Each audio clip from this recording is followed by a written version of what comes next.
Chapter 10: The People Who Harmed You. Quote, I tell myself they're not even worth thinking about, but it's confusing at times because they still feel like this big presence in my life. End quote. Kelly. Quote, my dad abandoned me when I was 2 and then re-entered my life when I was 40 because he'd been thrown out of his supported accommodation. I let him stay in the guest room, and he was moody, messy, and would drink all my beer. He was like the teenage son I never wanted. End quote. Jen. This is usually an important and yet challenging chapter for many people. The extent of relationship people have today with those who harmed them can vary greatly. Some people have cut this person or people out of their lives completely. Others have no current relationship because the abusive or neglectful person is deceased, or they have no idea where they are or how to contact them. However, many people continue to have some relationship with those who harmed them. There can be many reasons for this. Some feel obligated, perhaps due to family pressure or other reasons. For others, despite everything that occurred, the person is still important and the relationship has had a chance to heal to some extent. Whether you have contact with the people who harmed you or not, you still have a relationship with these people. If it's not an actual relationship, it's a psychological relationship, i.e., they still exist in your mind, feelings, or memories. Whether you have an actual or psychological relationship, exploring this relationship in ways that support your recovery is what this chapter is about. Is forgiveness necessary? This is a common question. Sometimes we are told or read that to overcome the effects of historical trauma, you have to be able to forgive those who hurt you. We do not see it as our place to say whether you should forgive these people. We have worked with people who have felt able to forgive those who hurt them and have found this to be an important part of their therapy. We have also worked with others who believe it is impossible to forgive those who hurt them, or they simply don't want to forgive them, or they don't see the point. Many of these individuals have also made good progress. Our view is this. For some people, forgiveness is important, but we do not think it is essential that an individual forgives in order to overcome the effects of their past. If forgiving seems possible and useful, that's fine. But if you can't or don't want to forgive, this is not something to get hung up on. The extent of the abuse can make forgiveness more difficult for some people. Also, forgiveness is much harder when the perpetrator will not acknowledge any wrongdoing, express any remorse, or offer some explanation for their actions. Forgiveness is also harder if it feels very difficult to understand why they acted as they did. Whether you forgive or not isn't the essential issue. What is vital is that those who caused harm have as little negative impact on you, your thoughts and feelings, as possible. If forgiveness helps to support this, that's fine. If not, don't worry about it. Is it important to know why someone harmed you as a child? People who experienced childhood harm seem to largely respond to the above question in one of 3 ways. These responses are captured in the statements below. For the exercise below, we want you to consider one person who abused, neglected, or abandoned you during childhood. Place a tick next to the response that seems closest to how you think about the question. There is no correct answer, only your answer. Exercise 1. Is it important to know why they harmed you? Yes, I do want to know why they did it. If I knew why they did it, I'd feel like it may help in some way. No, I don't want to think about why they did it. It's never really occurred to me to think about why they did it. Please pause the audio and complete exercise 1 in the guidebook. Some people will have chosen the first answer. Yes, I do want to know why they did it. These individuals often imagine that if they can make at least some sense of why those who harmed them acted as they did, it may help them recover. Tom is a good example. His mother was 16 when he was born, and the only father figures he knew were the string of boyfriends his mother had throughout his childhood. Quote, "My mom partied a lot, and there was often this collection of strange people around the house. It wasn't until I was 12 that social services finally put me and my brother and sister into foster care with this nice family. I really want to know why she had kids and why she didn't seem to care about us." End quote. People like Tom imagine that making sense of why his mother acted as she did might help him overcome the effects of that harm. Put another way, there might be a connection between meaning and healing. Other individuals identify more with the second statement. No, I don't want to think about why they did it. Psychologists call this suppression, which means consciously blocking thinking about something. This was true for Martin, who was physically and sexually abused by an alcoholic father. Quote, "What's the point of thinking about why he did it? It won't change what happened, so it's just a waste of time." End quote. There are a few reasons we come across why people, like Martin, will want to consciously block out thinking about why they were harmed. First, some individuals find it painful or distressing to even think about the person who harmed them. And, of course, to make sense of why they may have harmed you means thinking about them. Second, certain people imagine that if they begin to understand why someone harmed them, they may start to feel some empathy for that person. Or they imagine that understanding a person's harmful actions may lead to the possibility of forgiving them. Some are so angry with the person who harmed them that the idea of empathizing with them or forgiving them seems unthinkable. We have a particular view on this dilemma. Sometimes understanding someone's actions can lead to feelings of empathy or a willingness to forgive, but in other instances, understanding does not lead to empathy or any wish to forgive that person's actions.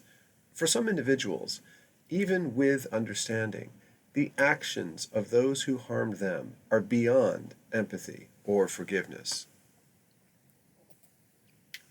Third, for some people it seems impossible to imagine why someone would act like the person who harmed them. Figuring out why they did it feels like doing a puzzle with a million pieces, some of which are missing or torn. So, some individuals resist thinking about why they did it because it seems like an impossible quest. If you're invested in not knowing why they did it, why might that be? Is it painful to think about? Are you worried it may in some way be connected to empathy or forgiveness? Does finding answers seem impossible? Or is there other reasons we haven't thought of?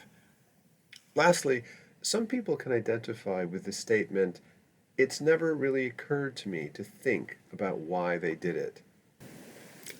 Psychologists call this repression, which just means unconsciously blocking thinking, i.e., blocking thinking about something without even knowing we are blocking thinking about it. For those who respond this way, it's rarely because they don't care or the abuse or neglect they experienced was unimportant. In fact, the opposite is often true. There is something about the harm which occurred which is so significant that the individual has needed to unconsciously block thinking about why it occurred. This can happen for a number of reasons, including the 3 reasons given in the previous paragraph. 2 final thoughts on this section. First, The purpose of this chapter is not to tell you how you should think about those who caused harm, but to allow you to explore this area to whatever extent possible. Second, what sense you have made of why people harmed you can relate to whether or not there has been a confrontation, and what happened if this occurred. We discuss confrontation later in the chapter. Why did they do it? If a part of you doesn't want to think about this question, here's something to consider which may make it easier. The fundamental purpose of exploring why someone harmed you is not to excuse their behavior, forgive their behavior, or empathize with them. So, what might be the point of trying to understand why people harmed you? There are a few reasons why this can be helpful. First, something awful and incomprehensible may be worse than something awful, but which has become, at least to some extent, comprehensible. For some, there can be a connection between meaning and healing. Second, energy can get tied down in suppressing or repressing what happened and the reasons behind it. When you stop pushing it away, that energy may be available to you again. If you can turn and face what you have been avoiding, what may have been worrying or disturbing can sometimes lose that sense of threat. Third, while not true for everyone, some can feel a lot of anger at the people who hurt them. While anger is likely an understandable reaction, there can be a problem. The anger may churn inside, causing pain and distracting a person from life and their relationships. You could call this stuck anger. For some, there is a possibility that understanding why those who harmed you have acted as they did can help release some of the anger. There are at least 4 explanations for why someone caused harm to you during childhood. These explanations can overlap, but also have unique characteristics. Before reading the explanations below, we suggest you choose a person from childhood who caused you harm. As you read, consider to what extent each explanation sheds light on the person's behavior. You will have an opportunity following for further reflection through writing. 1. A person learns to be an abuser through experiences of abuse. Some people grew up in circumstances where they experienced and/or witnessed abuse. This may have been the case for the person who harmed you. As a child, this abusive environment seemed normal, just the way things are. This child may not have experienced or witnessed mutual respect, protection, and care. A child in this environment will feel fear, powerlessness, and humiliation. They watch what is happening and see in-control abusers and out-of-control victims. As a child, they were one of the victims. Most of these children will not grow up to become abusers themselves. However, some of these children will decide that if the world consists of abusers and victims, it's better to be an abuser. They may identify with the person doing the abusing and not identify with other victims. As they grow older and develop relationships, they may experience a sense of control and power through abusing, and it can feel better to finally have power and control rather than just being powerless and humiliated.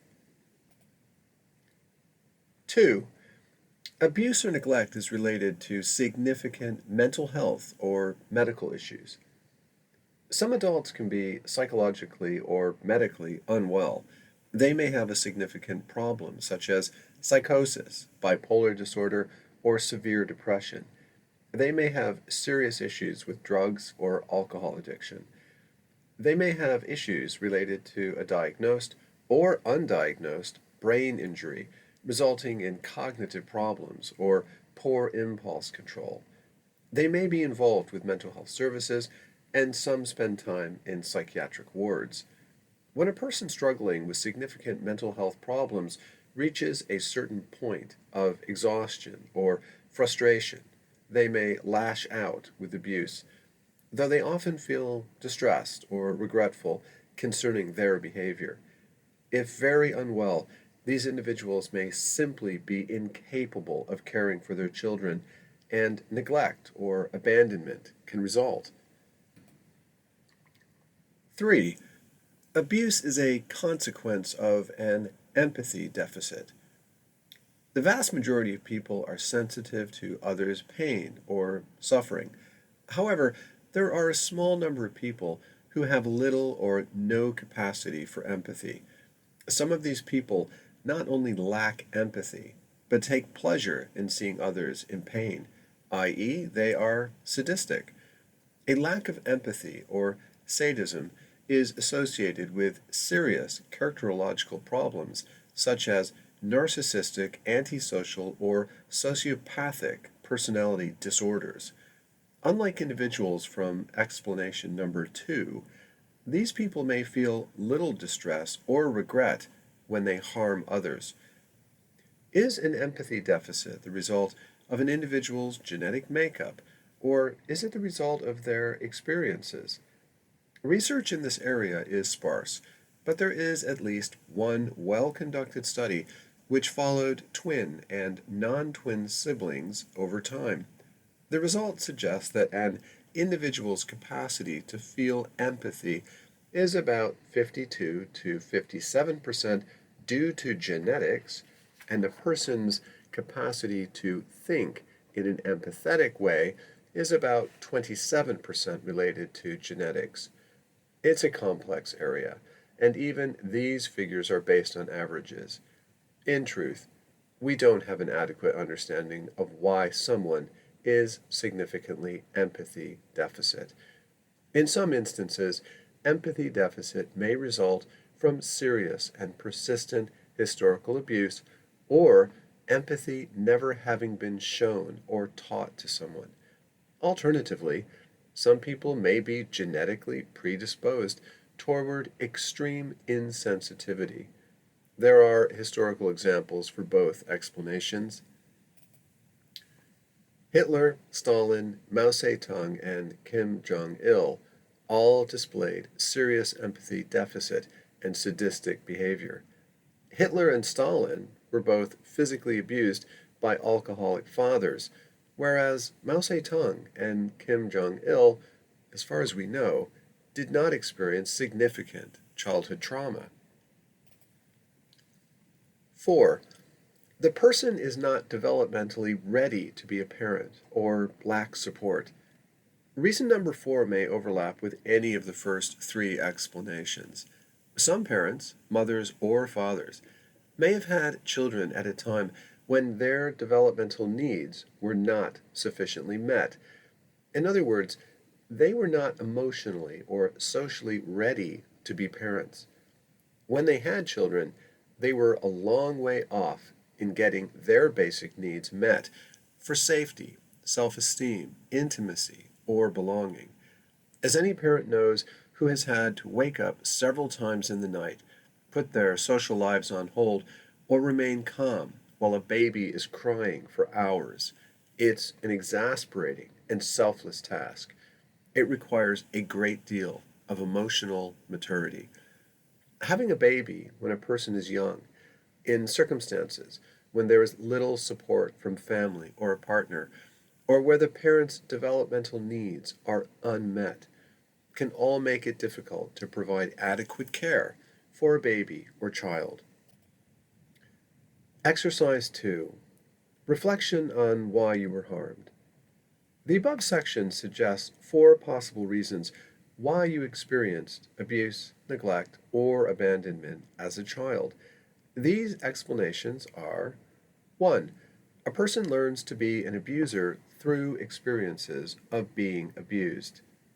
2.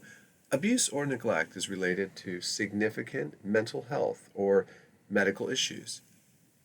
3. Abuse is a consequence of an empathy deficit. 4. The person is not developmentally ready to be a parent or lacks support. Consider one person who harmed you as a child. Does one or more of the explanations above help explain why they harmed you? You can do this exercise for additional persons who harmed you if you wish, but you may need more paper. Please pause the audio and complete exercise 2 in the guidebook.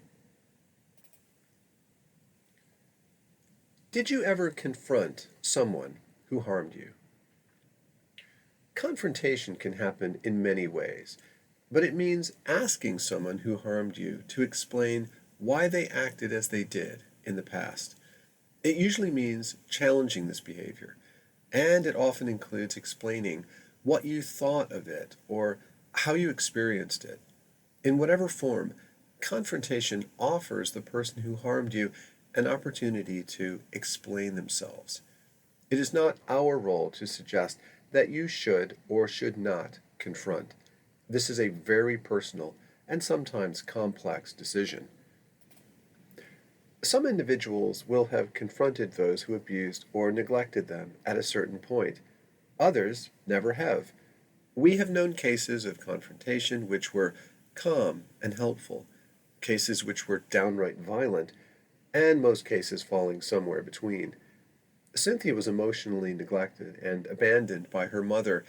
At the age of 45, Cynthia hadn't had contact with her mother for over 20 years. One day, she sent her mother an email asking to meet her. They had dinner at a restaurant, and Cynthia asked her mother why she had put her into foster care when she was 9 years old.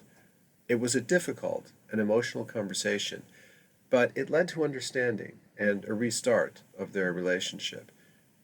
John's father was a violent alcoholic who physically abused him and other family members. We are certainly not suggesting you approach confrontation as John did, but it makes for an interesting example. Quote, "When I was 14, my dad was really drunk and he was ranting and throwing things around and scaring my mom and sisters. I pushed him down on the couch and I screamed at him and told him just what I thought of him.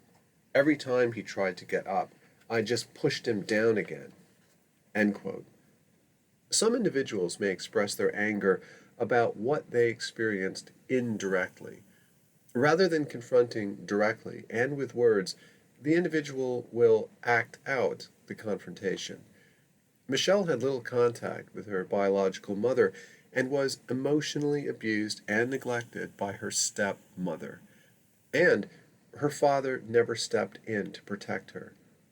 Quote, "I left home as soon as I could. I was 17 and I got a job and I paid for my own flat. I never told them where I was and I didn't contact them for 8 years. I guess it was my way of telling them what I thought of them." End quote. Perhaps you confronted the people who abused or neglected you. However, it's not unusual for a confrontation not to have taken place. Many feel so threatened by those who abused them that confrontation, in childhood or adulthood, evokes a lot of anxiety. In other cases, the abuser is deceased, or the person who was harmed has lost contact with them, making confrontation impossible. It's also common for people to avoid confrontation because they worry that it will divide family members or even tear a family apart. In some cases, people can have experiences of confrontation that are therapeutic. Those who abused or neglected may express remorse or offer an explanation which seems helpful. Maybe you have experienced this in the past. Or, if you confront someone in the future, perhaps you will have a good experience. However, it's common for confrontation to be a disappointing or frustrating experience. Many abusers feel a need to rationalize or explain away their behavior in ways which can be confusing or infuriating. The responses below capture themes related to unhelpful confrontations. If you had a negative experience of confrontation, you can highlight or circle any themes related to that encounter in the guidebook. 1. Denial. That didn't happen. 2. Minimization. Oh, come on, it wasn't that bad. 3. Blaming the victim. You deserved it. 4. Rationalization. I was trying to teach you about life. 5. Excuses. It was the alcohol. I was a single parent. We had no money, etc. 6. Red herrings. Refocusing the conversation on something irrelevant. 7. Poor me. But I was going through a bad time myself, etc. The responses above are different in certain ways, but they all have two things in common. The person you are confronting is not acknowledging what it was like for you, and they are not taking responsibility for their role. Some abusers find it impossible to acknowledge the impact of their behavior on those they harmed. Some abusers actually believe that they were justified in acting the way they did. This can be a personality trait that is quite rigid. If you never confronted the abuser, we do not have fixed ideas about whether you should. It may be important for your personal development to confront the abuser, or this may not be helpful, necessary, or even possible. It's a very personal decision. Whether or not you actually confront the abuser, what matters is that the abuser holds as little power as possible over you, your thoughts, and feelings. Exercise 3. History of confrontation. Did you ever confront those who abused or neglected you? What happened, and was this helpful or not? Please pause the audio and complete exercise 3 in the guidebook. I'm not like them. The feelings adults have towards those who harmed them are often very negative. Anger, revulsion, fear, and other painful feelings are common. Something else we find is that people can often feel a strong need not to be like those who harmed them. Carrie experienced emotional abuse, and she put it like this, quote, "My mom was insane. She would blow up with anger over nothing, a total drama queen. Me and my brothers and sisters were scared of her all the time. You never knew when she was going to blow. I never want to be like her." End quote. However, the person who did the harming can still feel like a big presence in one's life. As a result, some individuals feel a need to define themselves as someone who is not like the person who harmed them. This was true of Carrie, quoted above, who wanted to be the sort of mother for her kids she never had. She was a great mom, very caring and affectionate, and she always put her kids first. There was a problem, though. In her attempt to be completely not like her mother, who had been aggressive, she found it difficult to use appropriate boundaries and discipline with her children. Quote, "My kids walk all over me," end quote, she says. Other people can find moments when they feel upset because they might see some trait in themselves which reminds them of the person who hurt them. Ralph was both physically and sexually abused by his father throughout his childhood. Quote, "I hated him so much. He was such an angry man, and he terrified me when I was a kid. He would scream at me and punch me. He was out of control. That's why I hate it when I get angry at my wife or friends. It makes me think I'm like him, and I hate that." End quote. We know that most people don't turn out like the adults who abused or neglected them. We have research into intergenerational patterns of child maltreatment. This is research which explores whether people who are abused or neglected as children become parents who abuse and neglect their children. We can summarize what we seem to know, but we need to point out that research findings point to what is true on average, not what is true for any one individual. There is evidence suggesting that parents who experienced trauma historically are more likely, on average, to struggle with their role as parent. This is seen in the finding that parents who experience PTSD are at higher risk of raising children who also struggle with PTSD. Again, this points to a higher risk on average, not what is necessarily true for any individual.